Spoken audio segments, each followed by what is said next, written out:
Hello guys, in this video we're going to be looking at why were polls off about the 2022 midterm election, because they were off usually and universally in one direction. They were pretty much missed uh, the enthusiasm of the Democratic Party. They underrated and maybe even undersampled a lot of Democrats and left-leaning independents in the polls, and we're going to be looking to why that was the case and why exactly did it happen. So we're first going to start off with analyzing exactly why it all went wrong. So right here is the 2022 margin Senate map. I don't expect Mark Kelly to win by a likely margin, but as of right now, he's winning by like 5.7-ish as I'm recording this video. So let's take a look at Real Clear Politics. Now, this is their projection map. I completely disagreed with what they're doing here. They're assuming a polling error that happened in 2020 would apply to here. Historically, if you look at the polls, sometimes they favor the Democrats and sometimes they favor the Republicans, and they like miss out the enthusiasm on either side. But in 2016 and 2020, the polls missed out on the Republicans getting a lot more support than they didn't have before, while in 2018 the polls are kind of accurate. So I really disagree with this projection map, just an entirely bad idea.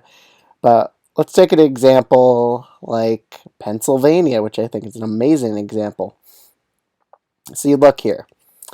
Remington Research Group, Republican. Susquehanna, it's actually a Republican pollster. Trafalgar Group, heavy Republican pollster. Insider Advantage, Republican pollster. Basically, the reason that it missed the mark of Fetterman winning by 4.3, it's all these Republican pollsters that are pretty much polluting the average and just giving a gigantic bias in favor of Republicans.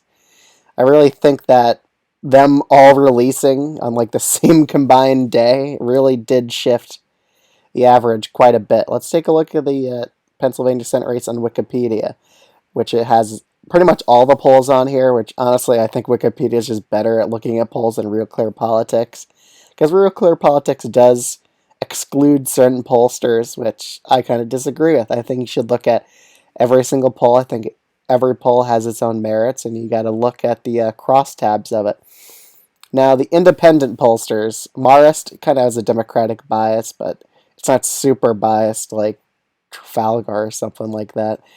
But Emerson's the one independent pollster that missed out on it. Suffolk University actually got it pretty decent. Fox News, even though there's a million undecideds, it got it somewhat decent. Siena Research, New York Times poll, they got it pretty well on the mark. 5-point lead, I would say. YouGov CBS, they got it pretty decent. Overall, you see in the last few days, all these Republican leads, Wick Insights, Insider Advantage, like I said before, it's all these right-wing pollsters polluting the poll averages, which overall lead to a huge polling miss, like we see here, 0.4 on average, and it's 4.3 for Fetterman. Real Clear Politics made a huge mistake by not including more just independent polling to even out all this Republican pollsters that were definitely overestimating Republicans. And I do think maybe some pollsters really overcorrected their methodology from the 2020 polling miss. They overcorrected it and cut down on Democrats way too much in their polling. And I think that overall did kind of cause a lot of these races to be missed. Overall, Nevada for the Senate race was tilt D because it did come down to, let's see how close, 0.7. Yeah. Nevada, I always said this about Nevada. It was always going to be like Democrats are definitely underestimated in the state. I mean, over and over again, I've been saying it every video. I didn't think they were going to lose by 3.4. I thought it was going to go down to 2 or 1. But Catherine Cortez, Masto pulling it off. I mean, the Suffolk poll showed her with a 1-point lead, even though there was a million undecideds. Still showed her with it. But Dave for Progress kind of was a lot more Republican leaning. I think they did too much to improve their biases from the last election in 2020. That's probably an example of that. I think they were probably just better off leaving it the same. I think they have to identify exactly why in 2020 the polls were so off. I think it was because secret Trump voters, people who didn't want to admit that they were supporting Trump, which is the biggest reason they missed the mark. But let's take a look at Arizona. Again, you're going to see Trafalgar Group having Masters up, Remington Research. They actually showed Kelly up, so in a way they got this race right, but the margin, they were off by it quite a bit. Insider Advantage showing a tie. I always thought Blake Masters was a super weak candidate for Arizona, and I'm kind of happy I got that correct. And let's see what's next. Wisconsin. Now, this is the most interesting one. I was expecting Johnson to win way more than by 1. I thought he was going to win by 3. But data for progress. Again, overcorrected their polls. Trafalgar Group, they overestimated Republicans again. Siena, I mean, they didn't really miss the mark too much. They had it within 2 points, which is fair. Marquette, law school poll, they're actually pretty decent in Wisconsin. I would listen to them the most. Emerson polling, they definitely were a little bit too much favoring Republicans this cycle. They missed it in Arizona, Pennsylvania. They got the governor's races in Oregon and Kansas pretty much spot on. But for the Senate thing, the Senate races, pollsters missed in Nevada. They missed the margin in Arizona. But overall, independent pollsters didn't do terrible here. They did say it was going to be a Democratic tilt in Arizona.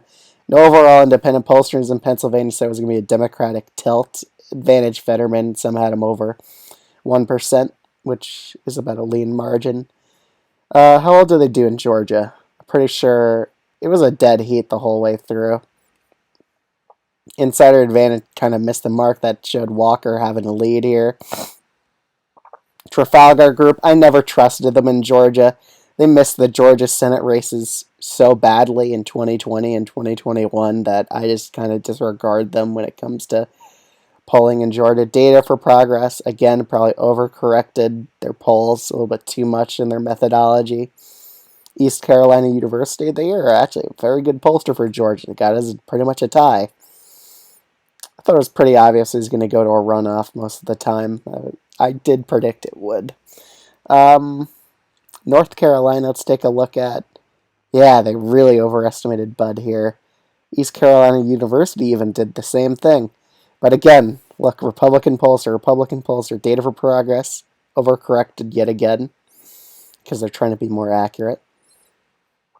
But overall, Senate projection map, they shouldn't do this again. Never do a projection map. Real clear politics. Just do it purely based on the averages. I would agree with that a lot more. Let's head to the governor projection map, which is pretty even worse for Republicans. I was always saying Michigan, it's not going to flip. I didn't know why they were doing that. 10.6. She pretty much won by near 11 points. Trafalgar Group, again, I really think they were kind of wish casting here. They're a Republican pollster, again, hitting on my theory that you really should disregard Republican pollsters for a bit till they actually get their numbers a lot better. I think a good way for pollsters to actually work on this is maybe you ask a voter, what's your recalled vote? Who did you vote for in the last election? But then again, the voter could lie about it because they want to say, oh, I picked the winner. That could also be the case, but that's a way they could hopefully fix their polling misses. Diagonal tracking, I think they weren't totally terrible when it came to Michigan, but her winning by 10.6, yeah, they kind of missed it by a little. Not going to lie. I think they were over-improving their methodology from the 2020 election. But let's take a look at the governor's map. This is the margin maps. Now, the biggest polling misses, Kansas and Oregon, they weren't that terrible because it was a late shifting break of Betsy Johnson's campaign that gave Kotek the edge here. In Kansas, Laura Kelly, there's barely any polls in this race, but most of the polls actually showed her up, believe it or not. I mean, we could look at them right now. I mean, it was only 2 Emerson polls, but there was a lot more polls in this race that they just didn't include. But most of the time it had her up, and it had the independent candidate siphoning a lot of the vote away from the Republican. Polls weren't that off in Florida. DeSantis was definitely going to win by over 10. I think I had him winning by like 12 or 13 points, I said in the videos. Wasn't expecting to win by 20. I did think he could win at most by like 16. So Florida's just solid right at this point. We could safely say that. In Georgia, they really got the Georgia result in the governor's race pretty much exactly accurate. In Texas, I mean, I was kind of overrating Beto O'Rourke's chances by putting his a likely state, but safe right in the polls, they actually got that margin correct. In Oklahoma, I was kind of doubted Sooner polls. I did think in the final prediction be like a 9% victory for the incumbent Republican governor here, but overall, the polls in Oklahoma are always pretty trash. But Sooner polls, probably the worst pollster in that state. You just look at their history; they always miss the mark there. What other places did they miss? Wisconsin, that was a huge miss in the governor's race. Let's just take a look. The independent polling, Siena actually got it right. So give them a little bit of credit. Marquette Law School. They always showed this race as a tie, and he won by 3.4. Again, Marquette's probably one of the better pollsters in Wisconsin. You should really listen to them. Emerson, they got it wrong, but it was within the margin of error still.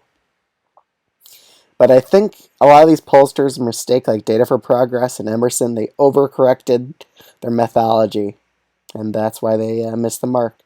So overall, at the end of this video, I could sum up why the polling missed in the 2022 elections.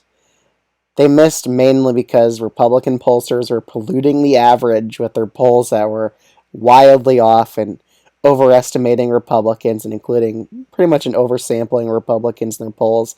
So that brought the generic like average lead for just any margin of the race down by quite a bit just because they kept saying, oh, Republicans are going to win all these states.